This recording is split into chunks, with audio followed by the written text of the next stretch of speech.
What's up, folks? I want to make a quick video for you guys. So I'm making a slide-out drawer toolbox for the back of my 86 K5 Blazer or M1009. Call her Ironhide, actually.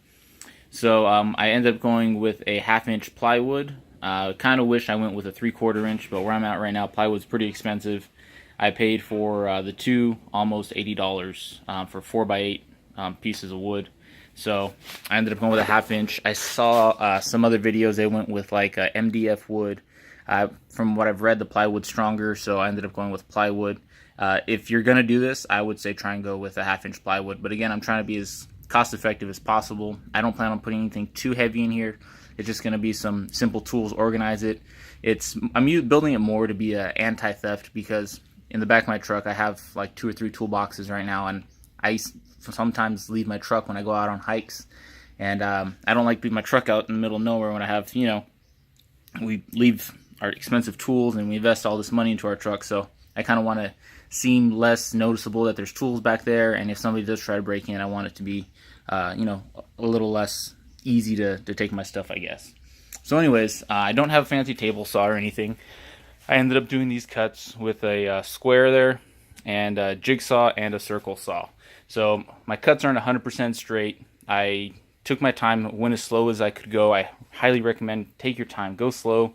Measure 3 times if you have to, and cut once, because you can't, if you cut it too short, you can't glue the wood back together to make it the right size, or you're gonna have to go out and spend more money. I did have a little bit of wood left over, but not much. So you can kind of see what's left over there. Make sure you're using some type of face or eye protection. And gloves, yeah, those are welding gloves. I was too lazy to go to my back shed to get my other working gloves, and these are right here in the garage, so I ended up using my welding gloves. For the screws, I'm using 2-inch drywall screws. If you're going to go out and buy some, I'd say go with 1.5 inches, 1 inch to 1.5 inches.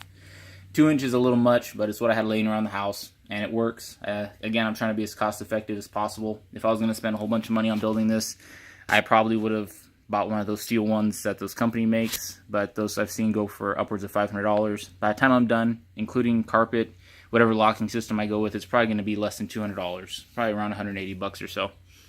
Please make sure you pre-drill any holes. Don't just hit it straight with a drywall screw. You will split the wood. I got a little impatient, and I hit one of the corners just with the drywall screw, and it ended up cracking or splitting the wood. So you don't want to do that. The sliders I went with are rated, they're considered medium duty, and I believe they're rated for 160 pounds or 170 pounds. They did have some 200-pound sliders, but they were a lot more money. These were about $30 for each set, so $30 for 2. And the other ones I think were like $120 for 2. So for the price difference and the weight, I'll just, 150 pounds is a lot for a drawer anyways. I'm not going to be putting a ton of tools in here, and if I do, I'll make sure I'm going to, put the weight towards the back, not towards the front. But anyways, these sliders should be more than enough. They're 28-inch sliders. The drawers actually measure, I believe it's 33 inches from the back to the front. But I went with the 28-inch because anything over 28 inches is not considered a standard size. And again, they get more expensive. This one is a 28-inch with a 1-inch overpull. So it means it actually comes out 29 inches and it folds down into 28 inches.